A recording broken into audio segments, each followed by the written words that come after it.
Erica Mena is upset that she wasn't asked to participate in the roundtable that the cast had from Love and Hip Hop Atlanta when the season 11 finished. Apparently, after the season finale that just aired this week, where they all sat down and spoke about racial issues that have come up on the show, or racial issues that they have faced in their lives. Okay, just their experience with racism. And they did not invite Erica Mena, who was the number one reason that this roundtable was called to begin with, because Erica was, well, you know, depending on who you ask, either she was fired or she was just taken off of the next season. We're not sure if there's been some creative language that's been happening here, because some people are saying, well, they never said fired. They said that she won't be on the next season, but they were careful to say that she wasn't fired. We know that Love and Hip Hop cast, they hop franchises. So Erica, for example, started on New York. Now she's in Atlanta. She could end up in LA or Miami or wherever the franchise is. She might end up on a different show. I'm not sure if they would consider that her, you know, fired, or I don't know. But I think that it was just interesting that they said that they didn't necessarily use the language fired. So people are saying that they may just keep her off of the 12th season and then bring her back on the 13th, or put her on a different show. I don't know. But anyway, she wasn't happy about the fact that she wasn't included, even though she did call Spice a monkey, a blue monkey to be specific. And she maintains that it wasn't a racial dig, that I guess maybe she just thinks that Spice looks like a blue monkey. Okay.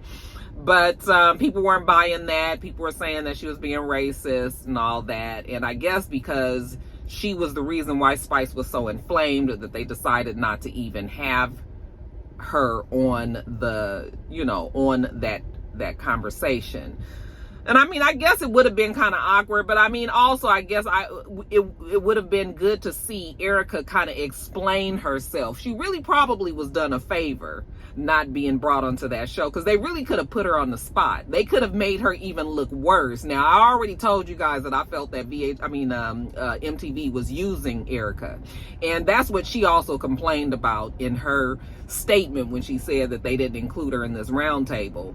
But I always felt that they knew that, well, what they did was they played the long game. They knew that she had said what she had said. They had a feeling that it was going to be controversial and that people were going to be upset, but they didn't know that for a fact. So they held on to it. They decided to keep it in the show. They showed it to you guys, and then if you guys was going to be okay with it, then she was going to be on the show. And if you weren't going to be okay with it, then they was going to put her off. So y'all wasn't okay with it, so they put her off. Okay, but I believe that MTV used this whole situation for publicity, for more views. I mean, you know, you can't really be mad at them because it's a business, right? So you want people to watch your show and all of that, but people do get taken advantage of, or people do get thrown under the bus in the process of, because the main thing is the bottom line here, you guys. So if we're gonna be making money, these shows, that is their main thing, is to keep their viewership open, keep their money coming in so that they can pay these people and so that they can continue to put the show out there and everybody can make their money. It wasn't a big deal probably, or it was a deal that they had on the ice. They had it on ice and they were going to see if it was going to be a big deal or a little deal, okay, when it finally aired. But they had to know that it was going to be a big deal, you know. So they definitely used Erica, but I'm not saying that Erica didn't provide them the information, you know, the content for them to use it. So use her. So she allowed herself to be used because she's been getting away with it for so fucking long. All right. That still doesn't excuse Spice. Like, I don't watch the show anymore, and I actually really liked Spice on the show when I was watching her, but I have been watching these scenes that I see on social media, and just from what I see from social media, I feel like Spice has also gotten to be this place where she is, I mean, is she like the main person on Love and Hip Hop now? Because we don't have Mimi is not, you know, like they've lost all of their stars. I mean, Rashida and D-Lo still on there, but you know. And then Scrappy is still on there, but you know, it's different. I feel like Spice is like like every time I look at the show, Spice is in the scene some kind of way, you know. So like, are they considering her to be the main now? But I don't know. But something about how Spice has been being portrayed on the show, or the way that she's acting on the show, I don't think that it's probably good I'm not watching, because I want to continue to like her. And when I see these clips on social media, it makes me not like her. Okay, really, you could throw both of them a fucking away. Really, you can get rid of both of them. Really, the show to me. But although you guys have told me that this season was actually better, and that it was getting better again, and you know, people have been asking me to review it, but I was just like, I don't even have any interest in watching the show anymore. I just don't care. But they definitely have had a lot happen in this season. And it probably has been the most that Love and Hip Hop has been talked about in a long time. So I see why MTV did it. I mean, I totally get it. But, sure. Anyway, you guys, I'm going to move on. But did you guys watch the roundtable? Let me know if you felt like the roundtable was actually productive and that they actually got something out of it. Or was it just some bullshit that they threw up on the screen for the people to, you know, to see, to kind of appease people that were upset about what had happened. You know, was this just another situation where MTV was just like, oh, let's put them on the screen for another hour and, you know, get some more views? Like, y'all have to let me know if that roundtable was even worth it. Okay? All right, next story.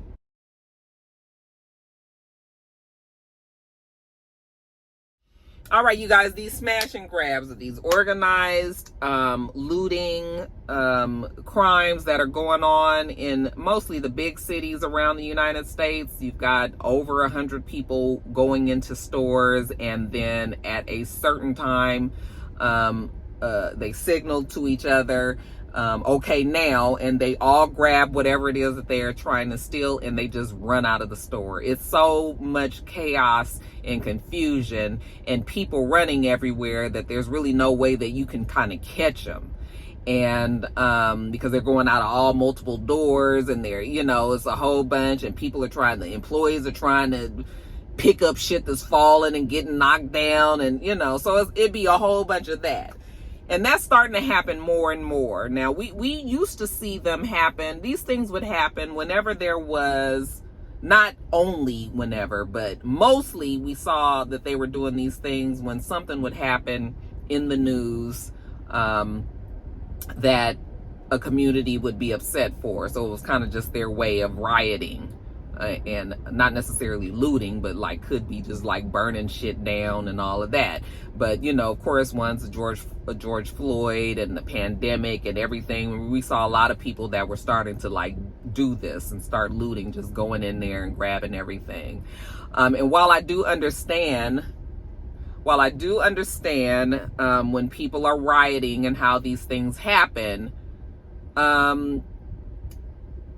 we cannot continue to give this excuse for people to just be going in and being lawless and stealing. It is so frustrating. It's irritating for me to see those videos, because first of all, usually it's not always, but usually your cousins is out there with the fool of fucking niggotry, okay, running and thinking the shit is funny and all of that, and it's just like embarrassing. When I'm watching, I want them to get caught so bad. Like, I want them to get caught.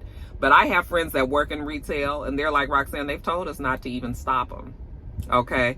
Because it's a liability. If they turn around and shoot the employee, then there's danger, right? So let them run out. And now that these thieves know that that's what they have been told, well, that's why they continue to do it. Okay, so now it has become such a large problem that you've got businesses closing. And I'm not talking about mom and pops. I'm talking about big businesses, Target, Walmart's, grocery stores. You know, they're closing some of their stores in different locations because folks are stealing. Okay, and even though those smash and grabs, there's other ways that people have been stealing too, because I can promise you, now that they don't really have no employees up there working at that front, you know, and everybody is doing self checkout and all that, I bet you they have, if they do a study on them self checkouts and how much money they lose in there, that might account for a lot of the theft that these businesses are suffering from. Okay, I mean, I go to my Walmart, and listen, you know, Walmart is always fucking crowded. I don't give a damn what time you go. Shit is always crowded. They literally have one person that's sitting up there working. Everybody else is going to the self checkout, you know? And so we already have seen people, you know, scanning something that's only $4. It might have been $40, or mis-scanning things, not scanning stuff. You know, throwing things in bags, even though the system tries to account for all of that, sometimes you can still get away with it if you can figure out a way to get around it, you know. And so I bet you they're losing a lot of product that way. And then, of course, yes, people are also just stealing, just running out the store like that. I mean, we've seen people walking out of Walmart with big screen TVs. Like craziness, just brazen. So in this situation in Philadelphia, I was happy to see that there were police out there, and the police was grabbing whoever the hell they could. Okay, it wasn't just, okay, let them run by and all of that, because I think the police sick of this shit too. So the police was able to grab up 52 people. All of them were adults except for 3 of them, and there will all be charges pressed against them. And I feel like, I don't know what they're going to have to do to try to fix this, because I was just like, maybe if they put like if they have a thing where they can lock the doors and nobody can get out the store. But I know that probably the powers that be in these stores are probably worried about locking people in, because then it can definitely get violent, you know? And so just let them go. But catch they ass for you know, you can't catch them once they get out that door. I mean, if you're at a mall, maybe. But, you know, if it's a freestanding store or whatever, I don't know what the solution is. But I want them to start prosecuting these people, because the shit is ridiculous and it's annoying me. And I know young folks think that, I know that some people think that it's cute and all, but it's really not cute, you guys. And I don't like to look at my TV and see a whole bunch of black people stealing shit out of Gucci and all that, because it's just another way for them to say, first of all, even if it's not black people, they're going to blame black people, because you know that's what they do. And if these people have masks and shit on and you can't really see their face, yeah, it's automatically going to be blamed on black people. It's not just black people that's doing it, okay? But I can tell you black people are doing it, but it's not just black people. But anyway, there was a flash mob that happened on Tuesday, and they ransacked a bunch of stores, including Foot Locker, Lululemon, and Apple. And I know they came up in that Apple store, especially right now, and they just dropped the new iPhone and everything. I'm sure people was probably, oh my God, I could just imagine all of that was going on. So yeah, I don't like to see that. It's embarrassing. It's ridiculous. I don't know why people feel that they can just go and steal something from somebody else that does not belong to them, that they did not pay for. I just don't get the logic of people today. And how do you get a group of 100 people? And is this the same group that's going around and terrorizing, or is it just random hundreds of people, different groups around that are, you know, organizing these groups and then doing it? It's weird. Anyway, y'all, what y'all got? Y'all got any suggestions on how they can stop this shit? Honey, because that police in Philadelphia, he was standing at that door and he was grabbing motherfuckers when they came. He was tackling them. That shit was funny, but he was catching them. And I think that they need to start prosecuting them people. The let them run route is not going to work. These businesses are going to have to hire more security, and they're going to have to do something about it, because otherwise these folks going to steal out from underneath you. You start going into these expensive ass stores like in Beverly Hills, for example, and doing that, you could potentially get some super expensive. I mean, you know, just like when they broke into Gucci and all that, you you can get some expensive stuff, and that could be a lot of money. So, have they hit a Louis Vuitton store yet? Y'all know? I mean, I was just asking. I won't support the thievery. Anyway, you guys, next story. Y'all stop that stealing. I know none of the Roxstars is out there, right?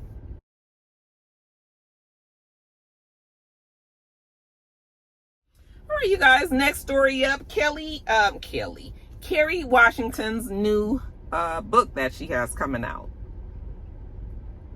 The name of the book is Thicker Than Water.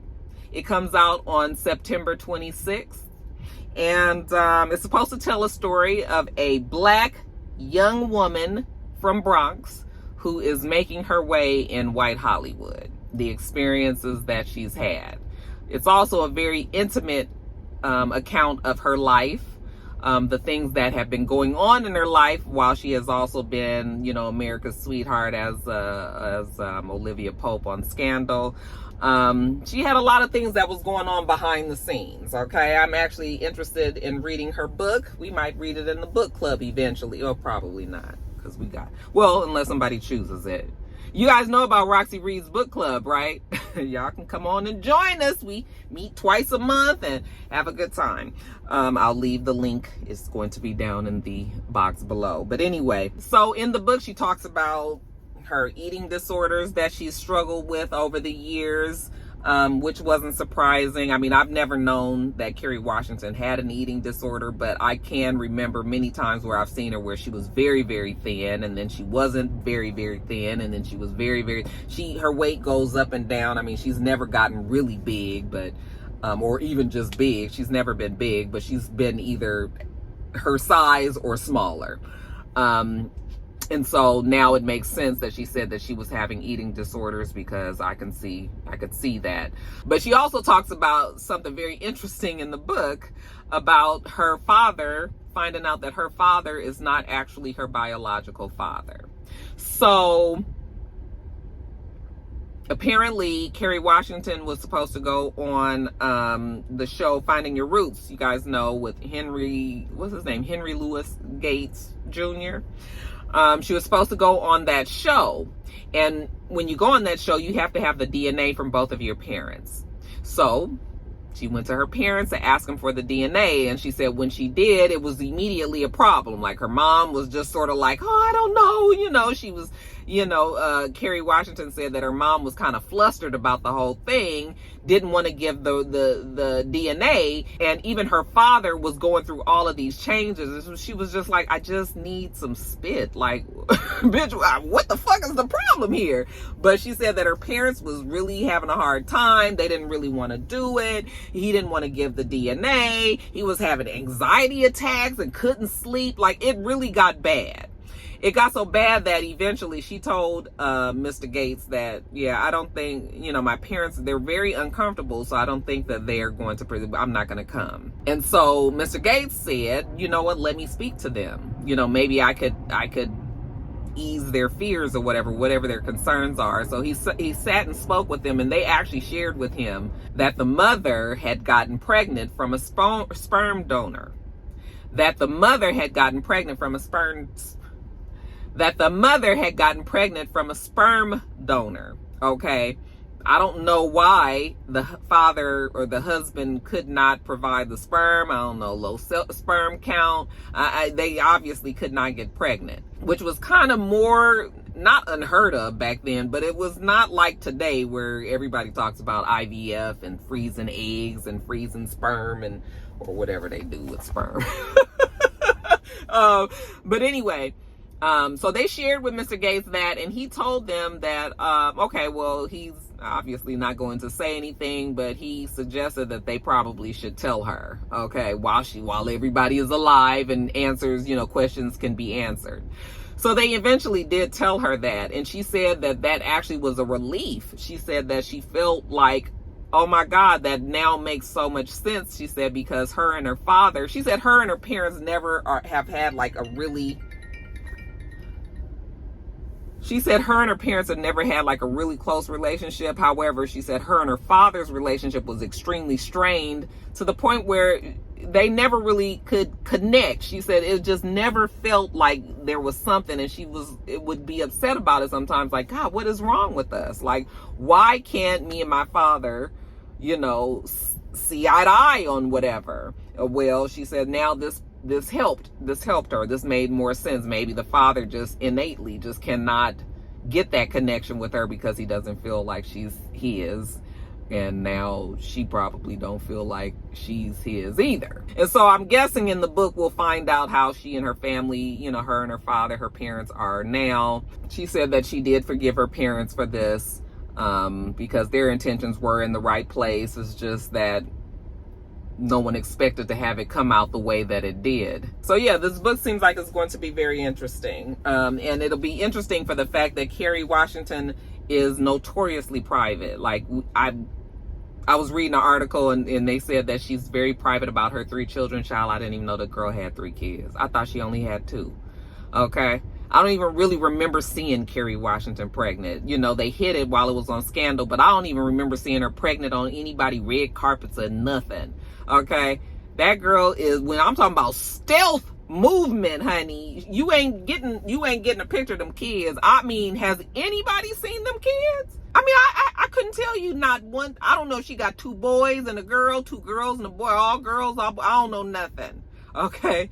So she's very, very good at keeping private what she wants to keep private. So it's interesting that she's actually come out with this book. And this is a book that I'm interested in because I don't know nothing about Kerry Washington other than, the things that had already been out there, So yes, I think this will be a good read. Do you guys plan on reading Thicker Than Water? You are. You can read it with us at the book club if you come in, if we do read it there, you guys. But come on to the book club anyway, y'all. We have a good time.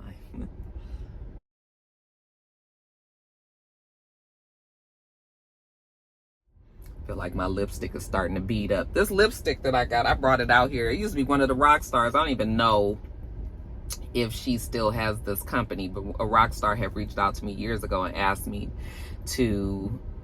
could they send me this lipstick? And I said, yes. The name of the company is Nava. Like I said, I'm not sure if she still has the company, but this red has always been pretty. It's one of those, it dries when it gets on your lips.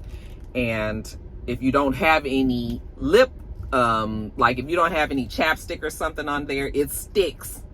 And it is hard to get off, but I actually have on some chapstick underneath here, and so it's starting to wear off, but it still actually works pretty good. I've had this lipstick on for a long time. Anyway, you guys, Angelica Ross, you guys remember her when she was, oh my God, what was her character's name on Pose? I can't even remember, but she was the dark-skinned girl with the curly hair who always had the bad attitude that ended up dying, getting killed. You guys remember?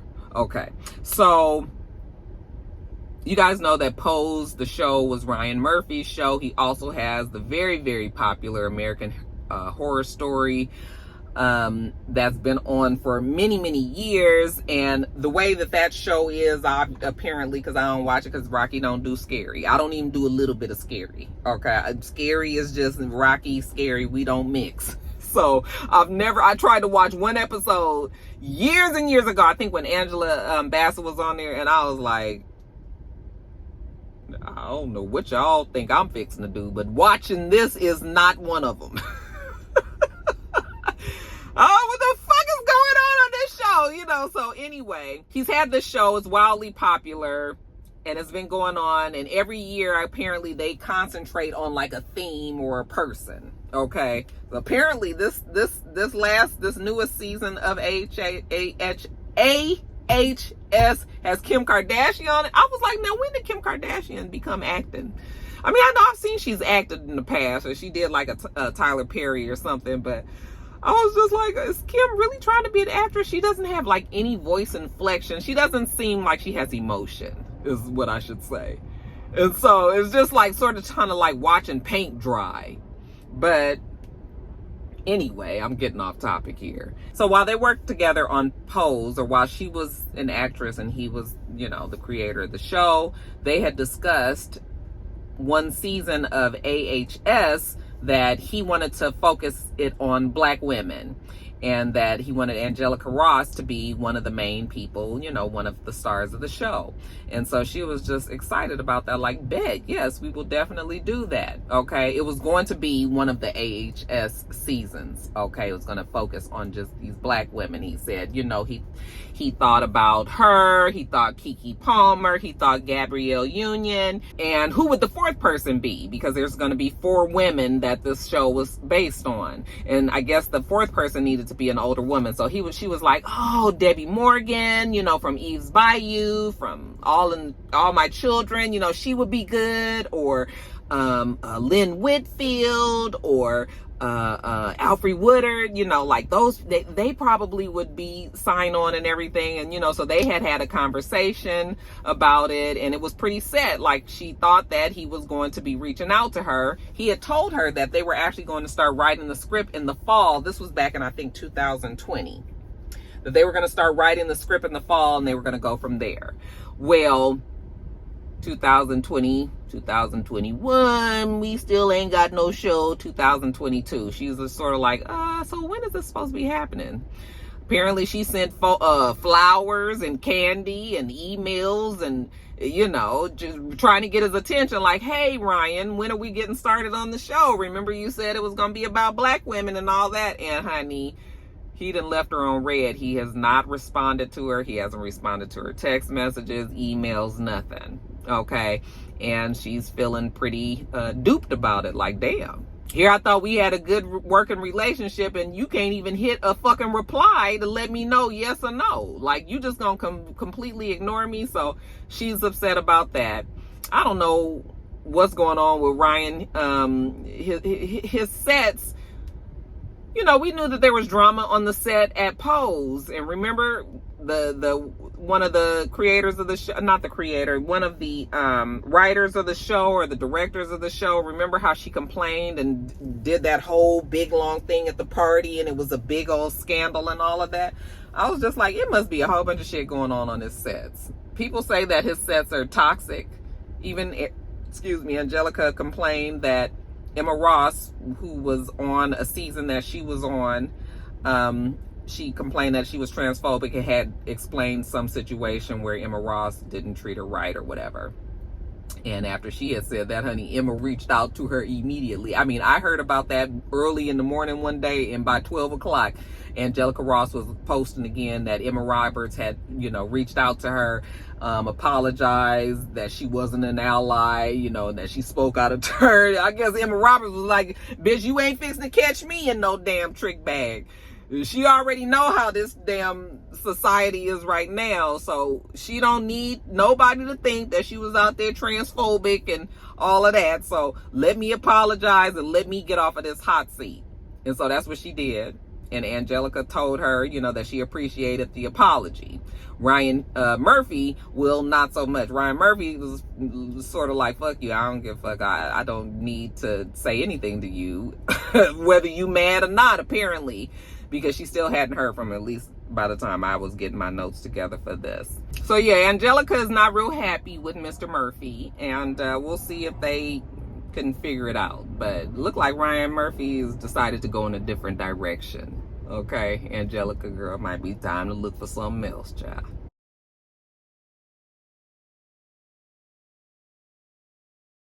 All right, you guys, next story up. Prayers are up for KrayzieBone. Mama named him Anthony Henderson. He is from the group Bone Thugs and Harmony. KrayzieBone apparently was not feeling well last week and checked himself into a hospital in Los Angeles on Friday, where they quickly found out that he had a leaking artery. He had an artery that was leaking into his lung, and that caused him to cough up a whole bunch of blood. So anytime you got blood coming out of your orifices and it's not supposed to, like you're not on your cycle. I mean, he's a man, so obviously not. But anytime you coughing up blood, definitely is a problem. Okay, so he went to the hospital. They checked him in. They immediately did surgery. And then they put him in an induced coma so that he can do some healing. But the artery is still leaking. So he is not in good shape. They're going to have another surgery to repair the artery, and many people in the hip-hop community are asking for prayers for KrayzieBone. They're saying that this is a very serious, a very serious problem, and I don't know how it happens that you just have an artery that leaks. What causes that, I should say. I don't know. But they say that they are waiting for him to get stronger so that they can do this other surgery so that they can, I guess, burn off and stop that artery from leaking into his lung. So hopefully he comes out on the other side of this. They said that they actually placed him on a ventilator. So, we've heard about ventilators and how controversial. Some people say that they help. Some people say that they hurt. I don't know if being on a ventilator is necessary. I mean, obviously it's good. He needs it. But, there are things that happen from being on a ventilator as well. So I'm sure they don't really want him to be on that ventilator too long. They want him to be able to breathe on his own and get all this done. So, yeah, you guys just pray that God orders these doctors' steps so that KrayzieBone can get back, to his regular life. Prayers up, and hopefully you feel better soon.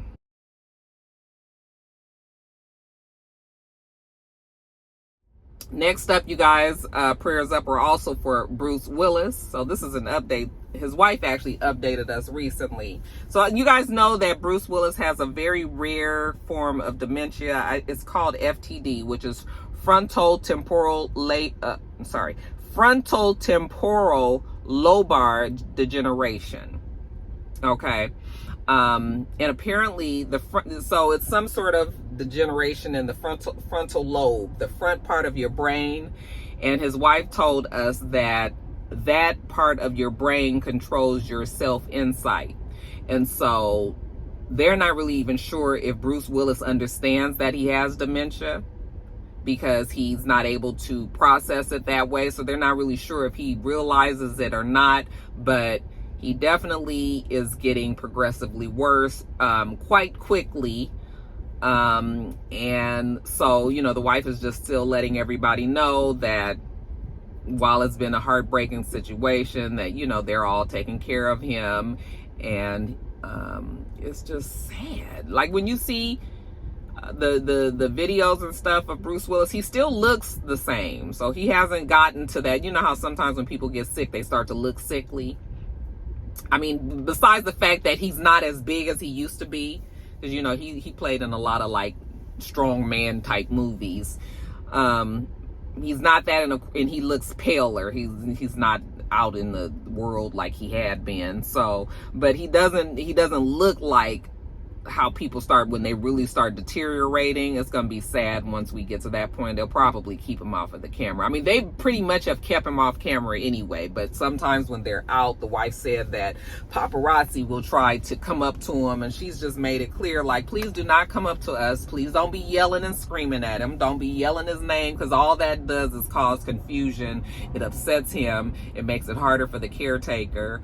Or she calls herself a care partner. She's like, it's harder for everybody involved when you get him all riled up like that. He doesn't really understand what's going on. People are trying to help him, and then you yelling and shouting at him. So she was just like, we need motherfuckers to back the fuck up and give us some space, because he's not the Bruce Willis that we all know and love and remember. This is somebody else. Of course, they all still know and love him, but you're not going to get the same Bruce Willis that we know from Die Hard and all of the other movies that we know him from. So she's just telling everybody there's definitely no cure for this. It's degenerative, which means that it's just going to get worse and worse. And eventually, he will succumb to this unless they come up with some sort of cure, which they don't have, you guys. So hang on in there, Bruce.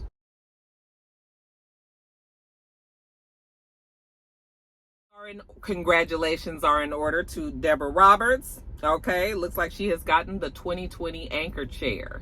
That's right, you guys. After 28 years of working with ABC, She's actually been on 2020 because I watch 2020 every Friday night. I tell you, I love me some 2020.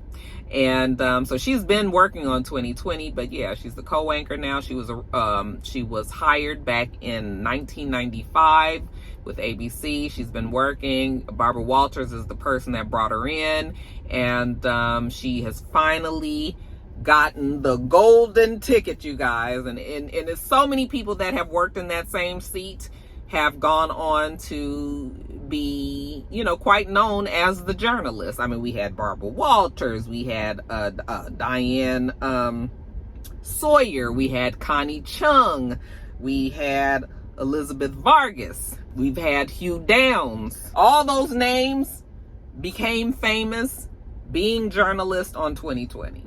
So Deborah Roberts, she has finally made enough noise where people have recognized her skill and that she's adept at getting the interview and getting the information.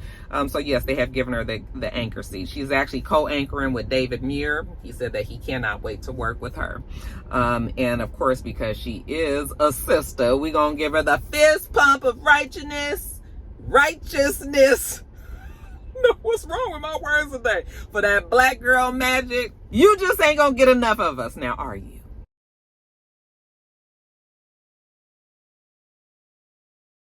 You guys, Kim&Kroy, this foolishness. This is some foolishness that Kim&Kroy, I don't know what's happening over there. I think that Kim is not taking this shit seriously. I think Kroy is over Kim and all of the shit that Kim does, what comes with Kim. He don't want the package no more, okay? And so I think that Kroy is done and Kim is not really taking him seriously. So apparently, and really, I guess Kroy ain't quite, you know, Kroy need to get his ass out that house. Because, you know, Kim had filed for divorce, then they pulled the divorce petition back. Then Kroy went back and put the petition back in, and now they in divorce again. And now Kim has gone down to the courthouse and asked them to withdraw the petition once again because they are still sleeping together. That the marital bed is still intact, okay, and that they just as soon as September 7th that they had just had sex, okay. And that you can't cite irreconcilable differences if you guys can find the differences in the bed. Bitch, we get all kind of answers in that bed, don't we? She is saying that, you know, even though Kroy keeps on saying that it's broken, it's not. They still having sex. They still, you know, she feels like there's still hope for the marriage. Kroy still wants to be out. Kroy says that he still wants full and legal sole custody of the kids. Kroy is still saying the same thing. Kim is just sort of like, I wouldn't even listen to him if I were you. Okay, which is totally how Kim, that's how she lives her whole life. You know, she just kind of seems like she don't care, really don't think nothing about nothing. The only advice I got to Kroy is, listen, I know times be tough and shit, and you be in the room and it gets dark at night and maybe you might have your little cup of brandy or scotch or something, and then you decide that you need a little something. But what I'm gonna need you to do is to control your loins, because this revenge ass that you keep on getting from your girl is gonna keep you from getting this damn divorce, and you're gonna be stuck. Okay, so nigga, go and figure out get your hands to work. Find you a good porno on Pornhub or on Twitter or something, okay? And just work it out. But you're going to have to stop jumping up and down on your wife, okay? And if you want to get this divorce. There's more to life than fucking, Kroy. Figure it out.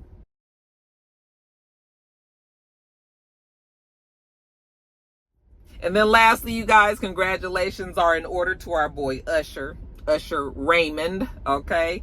I think he's a junior, isn't he? I think his mama made him a junior. Anyway, Usher has found out that he will be performing in the Apple Music Super Bowl halftime show. That is going to be taking place next year, 2024.